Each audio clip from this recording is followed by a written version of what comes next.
Hey friends, I got my gloves on today because we still don't have heat in the house. And again, that fall spring really hit me hard. Um, I'm doing my podcast on video right now because there's a bunch of episodes that I want to capture and be able to put into two or three places. So I am starting to do things on YouTube so that I can extract the content, the the recording, I'll put it into MP3 form. That'll go into the podcast episode, and then I transcribe everything and I put it on the blog on my website. So I want to teach you this. This is part of how to do it, and it's a thing that I'm learning as I go about YouTube channels and so on and so forth. So if you watch the behind the scenes episode, the video that I just did on if I can do it, you can too. If I can start a coaching business, I talk about how I'm doing it, what it looks like in my actual home and office doing the work. This is as simple as it gets, and it is totally possible. And I want to teach you how. So, the thing I want to talk about today is all of the clients that have come through that I've worked with, and they're worried that they're not ready to be a coach. They're worried they're not worthy of it. They are not ready, right? And ready is not a thing. There's always going to be something. But what people aren't ready for, what they're really struggling with, isn't a lack of information about coaching or anything else. They're struggling with fear. The fear, like, I'm not legitimate, I'm not perfect enough, I'm not enough of something, or I don't have anything to offer in coaching, or I don't know what I would offer. Or if I'm more visible, if I put myself out there in a podcast or tell people I'm a coach or tell somebody to listen to my, watch my YouTube channel, I could fail at it. I could not be good at it. I could be rejected. I could have people complain. Yes, the answer is yes. So what? It's going to take you the opportunity to have the fear in front of you for you to ever get past the fear. You'll never overcome the fear if you never face it. But everything that is a struggle around all of this work, it kind of is just one variation or another of all three of these fears. And man, like the enemy really loves to work on us about fear and scarcity and rejection. And he uses our own pride against us, right? The very thing he wants us to get into and swim in. So I want to answer some things that I have faced in coaching myself, some struggles and questions that my clients face, and I'm going to run through them. And I want to tell you that I'm going to ask the question or speak the struggle, and I'm going to give you a succinct answer. Okay? Like simple answer. And I want to challenge you to act as though the answer I give you is your new thought. It's it's a new truth. You get to decide to believe me. It's okay. I'm not saying that you have to believe everything that I say, but what if what I say is true and you acted like it? What would you do if I gave you the reason not to be afraid? If I told you the truth about the scarcity you feel? What would you do if I said rejection's okay to feel and there's a way through it, right? So if I'm going to ask the question, give you a simple answer, I'm going to share the struggle, I'm going to give you a simple solution. And what if you just accepted it instead of resisted it and thought about it like it's a new thought and it could be the truth? And let's just try it on like a new outfit. First off, it's all about identity and worthiness. And I say, like, you're 100% worthy right now of starting this work, investing into yourself, starting a business, becoming a coach, helping people, whatever. But you are somebody, when you ask yourself, who am I to do this? You're somebody who's lived life. You have learned a lot, and you're willing to guide other people through something you've been through or you understand. Even if it's not 100% exactly what they've been through, you have gone through something and created results in your life somehow, some way. that will put you one or two steps ahead of somebody else and you could help them. You cannot help everybody, but that's not the goal, right? There's somebody out there. There's lots of somebodies out there who can help you. Another question is, am I too late or too old to do this or to start something new? People start coaching in their 40s, their 50s, their 60s. I have somebody in their 70s, and I have somebody in their 20s. So you can do this now. You can do this later. Your life experience that you've already created in your life up to this point, it's an advantage right now. It's not a disadvantage. It's not a delay. You have more to give now than if you'd started 10 years ago. Next question, do you need a degree in anything? No.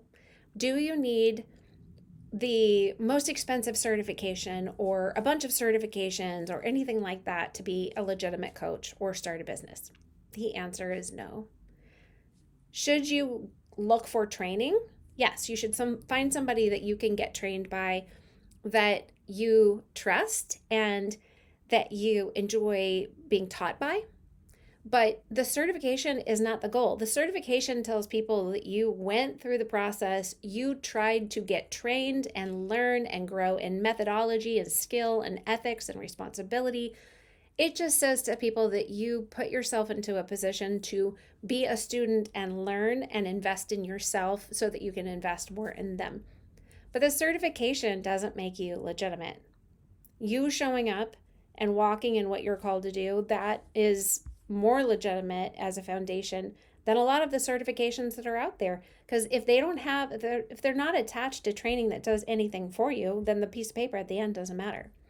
Training can help, but legitimacy, it comes from the transformation that you actually help people experience. So start coaching people, and then you'll find out if you're legitimately a coach. Next question, what if I'm still not perfect and I still have my own issues? And I have clients that say, well, I don't know how I could be a health coach for people if I am not 100% healthy myself. What if I still struggle with this? What if I still have extra 10 pounds? What if I'm still struggling to not use food to buffer when I feel negative emotions, right? Well, you don't have to be this finished product. You don't have to be perfect. You just simply need to be honest about where you are and then willing to guide people through what you've already processed and where they're at. And it's okay for you to not know it all. You're not supposed to be an expert or a perfect, some mannequin that's just already pre-cut and dressed and sitting in the window that people are supposed to say, wow, I want to be just like her. Nobody wants to be just like a mannequin. There's no life in it. There's no character. There's no nuance or dimension. And you being in process is what makes you more relatable to somebody, not you being perfect. If they want somebody to be perfect, they'll go find AI to tell them exactly who they should be and how to be that. Don't do that. So the struggles that you have, that you've walked through, are going to be really valuable. And that's why you don't want to be too early in starting anything. It's why you don't have to wait for perfection. It's because your life experience is valuable to other people. And whatever you've walked yourself through or you're walking yourself through right now is usually the exact type of problem or situation that other people are facing. And they would love to know that you're really close to the struggle versus I've been on the other side of that for so long. It would be like me telling you, I know exactly what it is to raise a toddler today. I'm raising 17, 18 and up today in this culture with these devices. But I don't know exactly what it's like to be a woman, let's say, addicted to social media and scrolling while I have a 6-month-old and a 2-year-old. I don't know what that's like because when I had children that age, we didn't have that. Crazy, but we didn't. So that's okay. I could still coach a mom who is facing that exact thing right now and wondering, how do I get free? How do I face my emotions? How do I be more present for my family and get off of my phone? But I don't need to have exactly the same experience that she's had, but I can help her. Next question, why would somebody listen to me? Little old me, right? Me who doesn't have a big platform, et cetera, et cetera. Well, it's because somebody is going to resonate with who you are, your story, your personality, how you show up, the way you think, the way you teach, the way you coach. And yeah, that makes it really valuable, makes you valuable to exactly the person who wants that. And if you're not an expert, you might be asking the question, how am I qualified to show up, create content, offer coaching, act like I know something about anything, even if it's just asking great questions? But coaching isn't about knowing everything. It's about helping people think clearly, get clarity, and moving forward with a strategy that resonates for them, not a clarity and strategy about your life, but it's about them. You're holding space and creating opportunity for them to figure that out, and you might have some input, right? What if I don't know enough yet?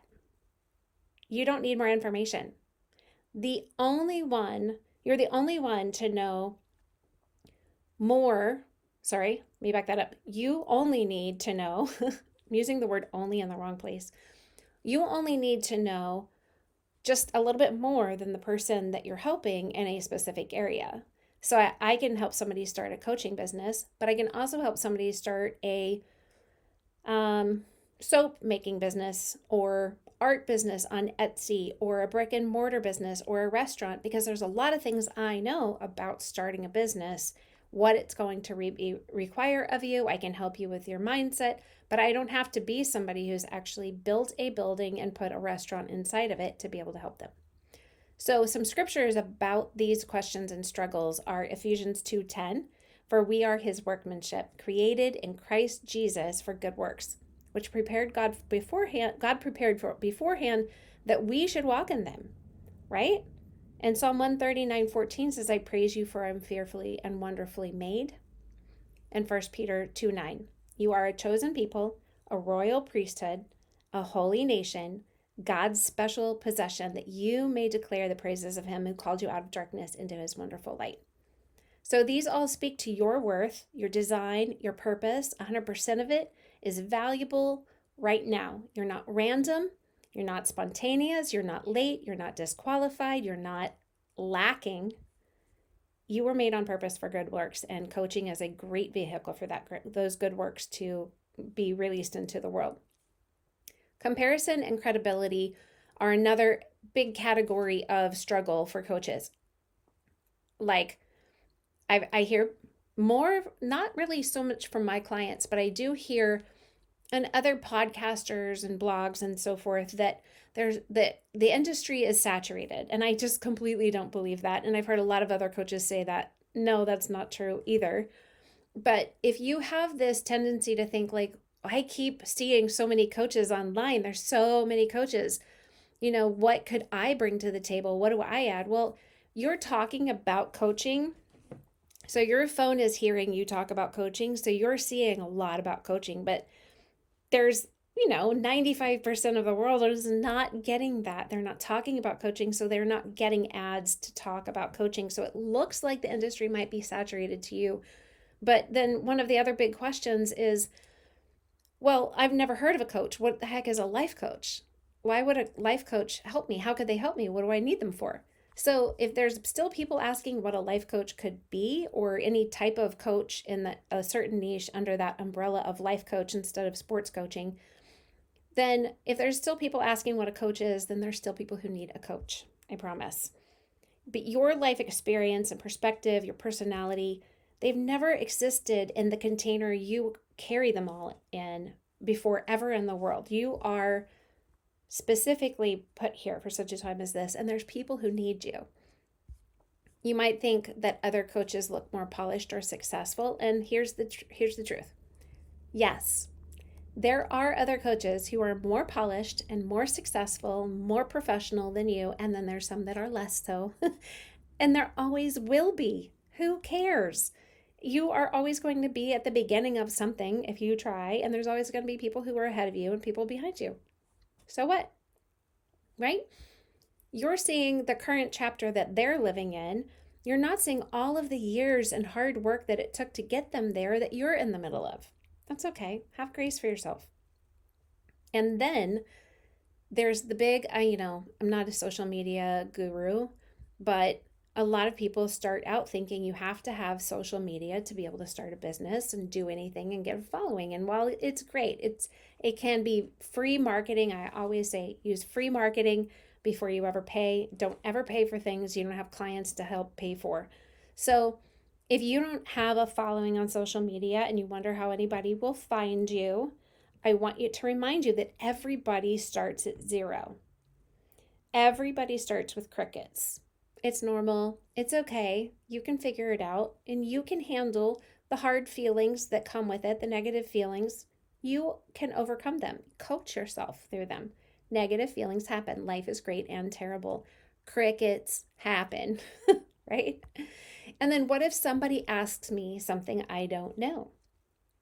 The coach's answer is, that's a great question. Let's explore it together. Let me figure it out. I can get back to you. What do you think the answer is? You're not supposed to be the know-it-all. Nobody wants that. So if you don't know the answer, it's not a problem. It's an opportunity for you and your client to learn together and for you to show humility. What if people think I'm pretending to be something I'm not? That whole imposter syndrome thing. Be authentically you. That actually eliminates the whole problem. You be you right now. And as you grow, you keep changing and pivoting and evolving and be the next version of you. Don't worry about them. They're not worried about you. They're worried about themselves. And when they see you changing or they see you showing up more fully in your life, it's not that they think you're pretending. They're actually wondering about themselves. They're getting concerned about them. They're in their head about themselves. They're not really thinking about you.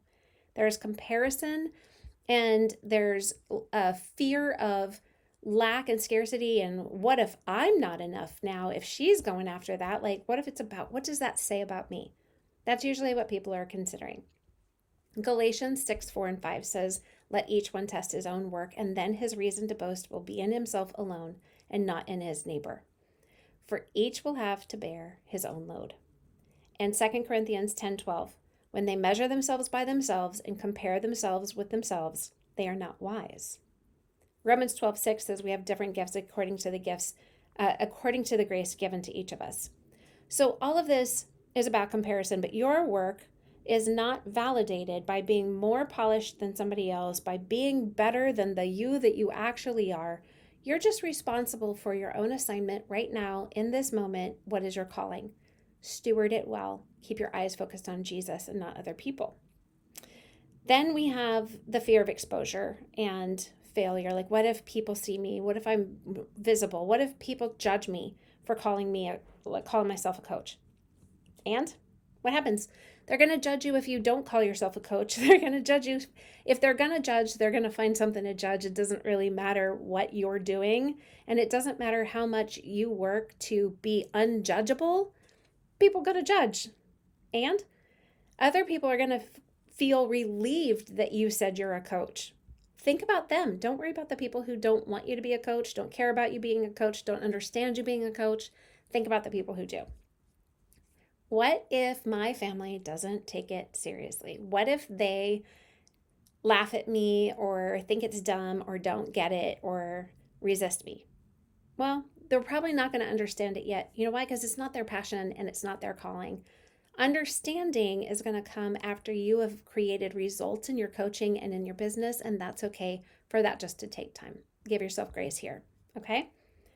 What if people from my past question my credibility? Like, what's the scripture? Prophet's not honored in his hometown.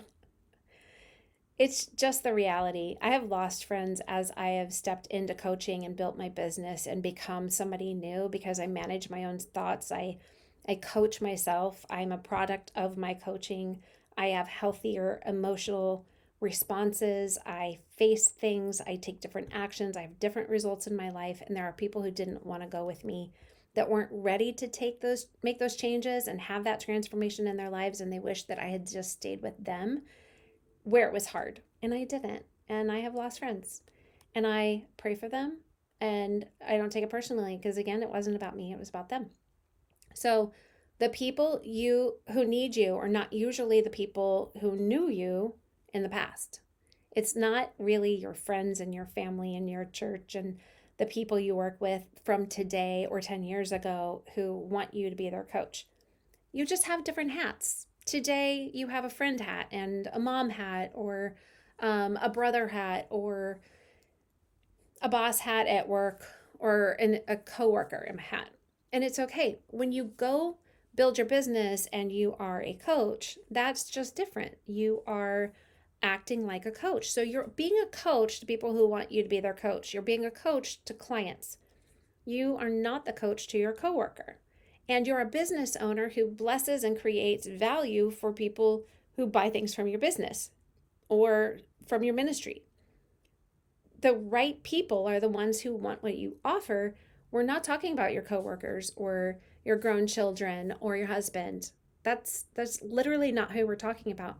So think about, when you're asking these questions and having these struggles, who are you thinking about? Are you trying to have authority and credibility with your family in a role they don't need you to operate in? Or like friends from high school or the last neighborhood you lived in. They're not asking you to be their coach, so you don't need to prove anything to them about it, right?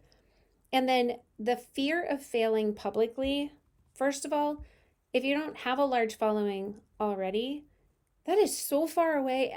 Like, it's not even a bridge you need to build yet. You're not anywhere near crossing it. If you're just starting out, then you don't have enough people like to really fail in front of that it's going to be that big of a deal. So failure is actually good information that you can learn from, and it's going to help you grow.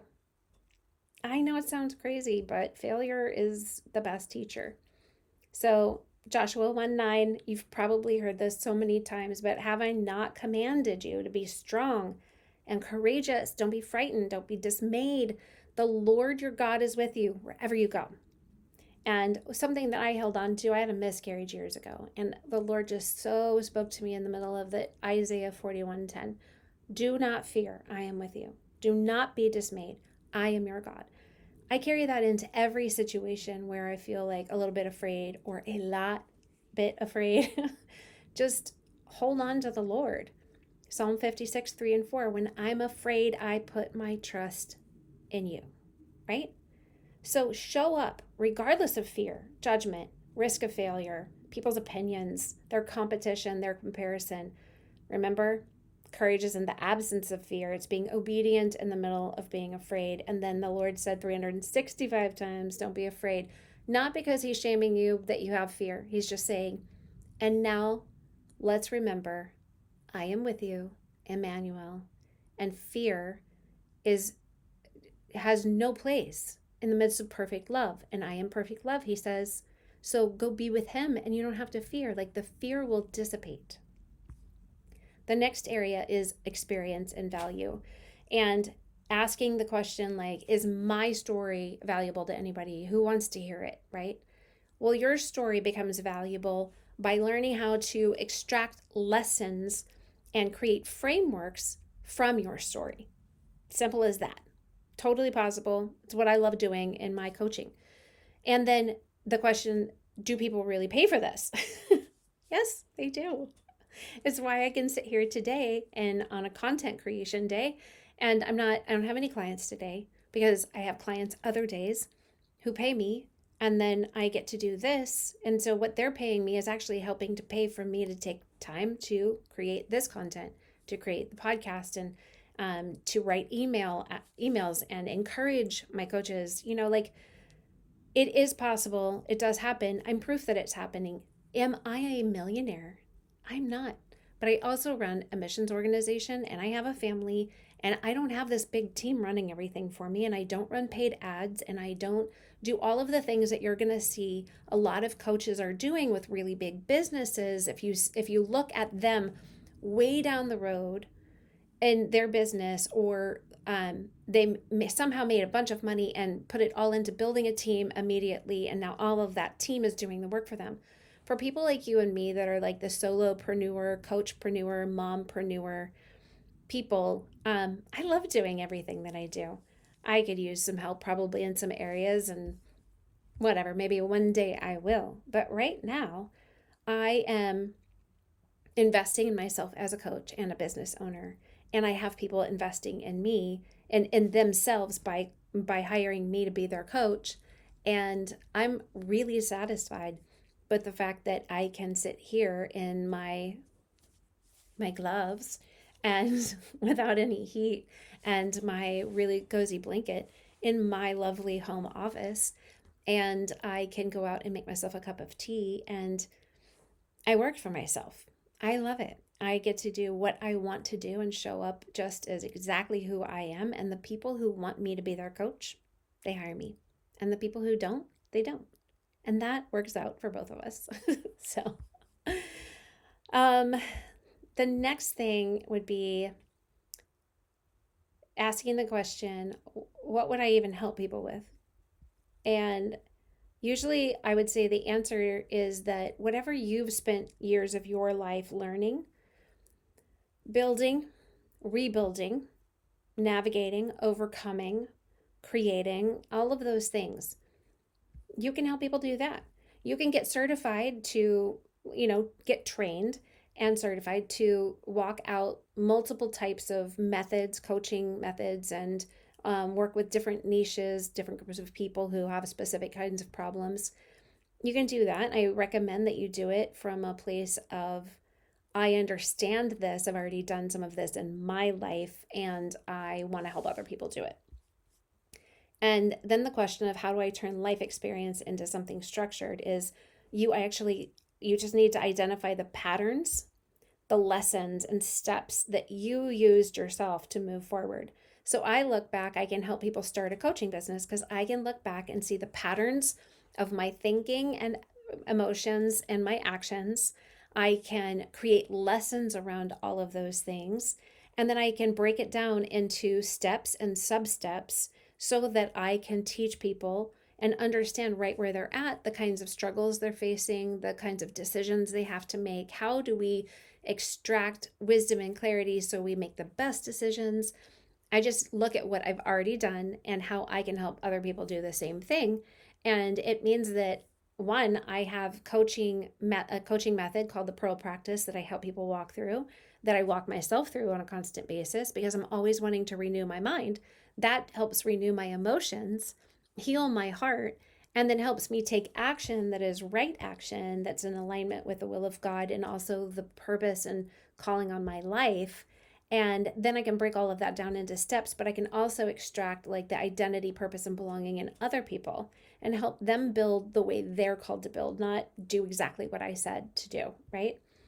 So 2 Corinthians 1:3-4 says, "Blessed be the God and Father of our Lord Jesus Christ, the Father of mercies, God of all comfort, who comforts us in all our affliction, so we may be able to comfort those who are in any affliction." I love that. He comforted me, now I get to comfort others. In Romans 8:28, "And we know that in all things God works for the good of those who love him." In 2 Timothy 2:2, "And the things you've heard me say, entrust to reliable people who will also be qualified to teach others. This speaks to your story having value." What God has comforted, taught, and strengthened in you can become the way that you guide and help other people. So there's also the internal conflict. I feel drawn to this, but I'm not confident. Remember that confidence grows from taking action, not you show up, you're willing to show up and try, and then you take action in that trying, and then you get clarity, right? So that just show up, just try something. You'll learn something, you have clarity about something, then you have the hindsight about how you did it, what worked and what didn't, And then that develops more emotion of feeling ready and certain and competent. And then if you're thinking, I want to help people, but I don't like self promoting, don't look at it as self promotion. That's completely, there's the egotistical self promotion I know that you're trying to avoid. But offering help is actually service. It's you're creating value and then offering it to people when you do it honestly, authentically, and with a heart to serve. If you're thinking, I want to make an impact, but I don't really want to have to build a whole brand. Well, you are the brand, love. Like your voice, your story, your message, your offer that comes from your heart, that is the brand. You don't actually have to work that hard to do it. So I know it sounds like it feels like it, but it's not true. And then if you're thinking, I want to earn income, but I don't want to corrupt my calling. Money allows you to do work sustainably, effectively, do more of it. You're either going to have to go somewhere else and earn money at a different job and do less of the thing you're called to do. Or you do more of this getting paid to do it, so you get to do it better, you get to do it more, it's scalable and sustainable. And if your heart is worried that you're going to be corrupt, that you're going to have a love of money, listen, money is an idol whether you have it or not. Money, the love of money is the root of all evil, the Bible says. It's the love of money. And when you don't have money, you're still thinking about money because it's not having money that is the root of all evil. It's the love of money. It means letting money or the lack of it or the having it or the getting of it, when it gets to sit on the throne of your heart instead of Jesus, that's going to corrupt any calling. It doesn't matter whether money is involved or not, whether you have it or whether you don't.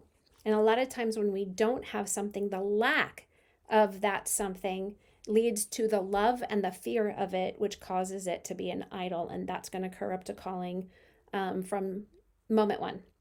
So 2 Timothy 1:7 says that God didn't give us a spirit of fear. He gave us a spirit of power, love, and self-control or sound mind.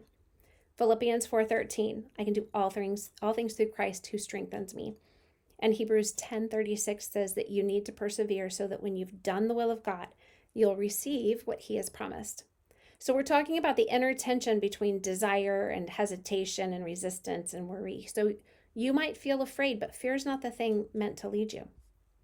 And you might be thinking, like, if this is a calling, wouldn't I have heard God confirm it to me more clearly, like the audible voice of God? But I think that God really often confirms calling through desire, opportunity, and obedience over time. And then if you're thinking it's selfish to charge people money to help them, then I challenge you to go out and not pay anyone to help you. Do not buy laundry soap. Figure it out. Like, what, you're paying people all the time to help you. You pay them to create products that you use that make your life easier, healthier, all of the things. So if they're not selfish for creating laundry soap for you that you pay for, then what is the problem with you charging money to help them, right? And then if you're saying, how do I know if it's God or me? I encourage you to walk forward, be prayerful, keep your eyes on the Lord, and just watch for alignment and good fruit to grow along the path as you're going. If you are worried, and I know this is a recent one that a client had, what if I step out and then I find out it wasn't God? God did not want me to be a coach. God didn't want me to start a business. What about? Man, I just put your foot on the gas and act like you have a green light. Jesus is in the car with you. Don't be so worried about making a mistake. He is a good dad. He is not, unless you are outrightly rebelling against something he has told you to do or not do, then God is so willing and capable to give you direction and redirection. But redirection can only happen if you're moving in a direction.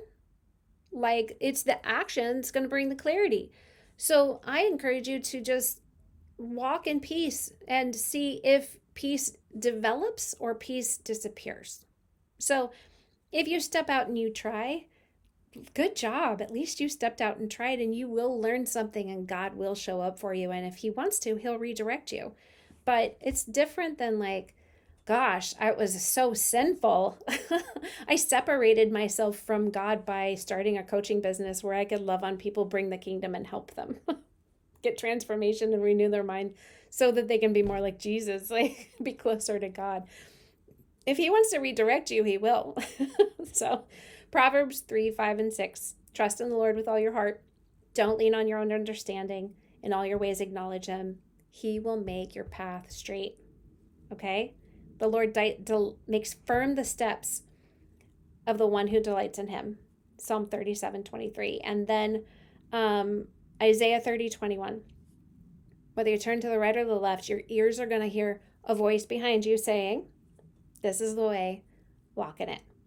So we're talking about discernment and calling and next steps, and you might not get a whole plan laid out in front of you at once. You know, the book of Laura does not magically appear inside the Bible, thank goodness. You don't need that. You can trust God as you move. So if you're thinking, I'm already busy, do I have time for this? Coaching businesses, they usually start small and grow gradually, and so yes, you do. And if you don't think you have the energy to build something new, just trust that you can build this as slowly or as quickly as the pace of your life needs it to. And the business skills, if you're worried about the business side of a coaching business, don't worry about it. They're learnable. I would love to teach you how to do it very simply, very affordably, and keep it really streamlined. And Zechariah 4:10 says that for whoever has despised the day of small things shall rejoice. Ecclesiastes 3:1, there's a time for everything, season for every activity under heavens. And Isaiah 40:29, He gives strength to the weary, increases the power of the weak. I want you to be encouraged by the things that the Lord wants to teach you, wants to grow you in, and not worry that your life and your capacity in this season are going to be sabotaged, or that they're going to keep you from being successful. It's okay. If you're worried that maybe you're having like these belief patterns that you have to be fully healed first, healing and helping, a lot of times they happen at the same time. If you think you need to know everything before starting, well, the key is you learn by doing. You're going to have the highest learning curve, best learning curve, if you go and do something. If you think I need permission, well, you don't. And if you want it, I'll give it to you. You have permission to be a coach, to start a business, to go create an income and an impact in the world around you.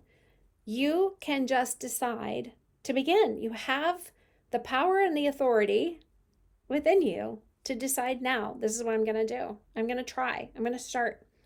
If you think I need certainty before I can take action, meaningful things begin with courage, not certainty. Ask anybody who developed or invented anything incredible. They had courage, they had confidence to show up, be willing to show up and try. They didn't start with certainty. And if they had certainty, it was probably in the Lord. So James 1:22 says to be a doer of the word, not a hearer only, deceiving yourself. And Matthew 7:7, ask and it'll be given to you, seek you'll find, knock and the door will be opened. And Luke 16:10, whoever can be trusted with little can also be trusted with much. So we're talking about the lies that you need more time, more certainty, more knowledge before you do anything. Take any action, take one step. Growth comes from doing, not just thinking. Okay? So the real barrier for most coaches is not skill, knowledge, opportunity. I need more information. It's all of these beliefs that they're not legitimate, they're not ready, they're not capable. And those beliefs will change when you start showing up and serving people. You will see such a massive shift in your own mind. Your paradigm will change. Your emotions about it all will change. And then you'll show up more often. So I want you to think about these things. You are 100% worthy right now. Your core worth, your inherent value is not earned, can't be removed, comes from being created in God's image. It's not, your worth isn't determined by your success, mistakes, experience, credentials, certifications, testimonials, okay? 100% worthy right now, God says. And your calling, the sense that you're invited to participate in something really meaningful in the world. And your calling shows up as like this very persistent, if not passionate, desire to help and guide and serve and get curious with other people in a particular way through coaching. Courage, the willingness to act, even when you're afraid. Courage is what will help move you forward when you aren't feeling fully ready yet. That's okay. Because when you don't have the certainty and oh, I'm completely competent, it's okay, because if you have courage, it's going to help move you forward. And your capacity, you have this internal ability to hold responsibility and thoughts and beliefs and emotions and growth and stretching and leadership all at the same time. And your capacity will grow as you stretch into new experiences, like the Lord will enlarge the place of your tent, right? It's awesome. It's amazing. Yes, it can hurt. It can be scary and still possible and overcomable. And it will build you in character. The confidence, the willingness to show up and try. It doesn't show up first in a full formation. It's not a fully grown. It actually, confidence is a cycle of if your confidence of just be willing to show up and try regardless of what the outcome is and how you feel about it, it creates the reason to take small action steps, which create clarity. And that clarity gives you hindsight and how I did this and what did it look like and what worked and what didn't. And that is going to evoke more emotion of feeling more ready, more competent, more certain. That will let you grow in confidence. And now you even have a greater willingness to show up and try. Okay? Then your character, your integrity, maturity, it determines how you use your influence and your responsibility and show up in this. Credibility is the trust other people place in you because of your character, because of your experience, because of your consistent showing up to life and business. So your core worth is your foundation. Your calling, it invites you to go forward. Your courage gets you started. The capacity expands as you go and as you grow. Capability develops through your practice, showing up and doing. Confidence builds through action taking. Character sustains the work, and credibility will grow over time. So this is my answer to all of these questions and struggles that over time clients and myself have faced, and I've collected them all. I know it was a lot of information, but my goal was that I could put all of these questions and struggles in front of you and give you just a little snippet of a piece of truth. And I want you to, whatever stands out for you, that this is a big question in my mind or a really hard struggle for me to get over, I just want you to go back to it and think, okay, what did Laura say? I'm going to try it on. I'm going to act like what Laura said is the truth. I'm not saying I'm the expert. I'm not saying it is the end all truth. I'm starting to get warm. I don't think the heat's working yet, but my hands are not icicles anymore. I just want you to try them on like you're going shopping and you're like, oh, I've never worn that color. I don't know, but I'll try it on. I want a skirt, but I don't know. That's a little shorter or longer than I'm comfortable with. Try it on. You might be surprised once you try on a new thought and you intentionally develop that thought into a belief system over time. It might serve you really well. So, bless you, friend. I encourage you to trust in the Lord with all of your heart. Don't lean on your understanding or mine. Take it to the Lord, because all things are possible. Everything is figure outable, and it does take a village. So here we are. This is the address to the village. Have a good day.